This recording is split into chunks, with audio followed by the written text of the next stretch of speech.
वयानुसार माणसाच्या सवयी देखील बदलत जातात ना. आपल्या खूप आवडीच्या गोष्टी सुद्धा आपण इच्छा असूनही करत नाही. कारण काय, तर वेळ आणि इतरांनी तयार केलेली आपली इमेज. नकळत आपण चिडचिडे होत असतो.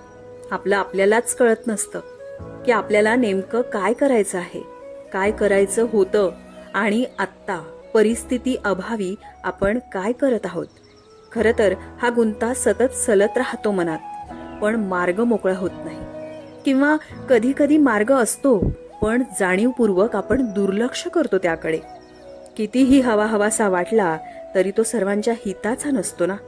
वेळेनुसार सगळंच काही बदलतं हो.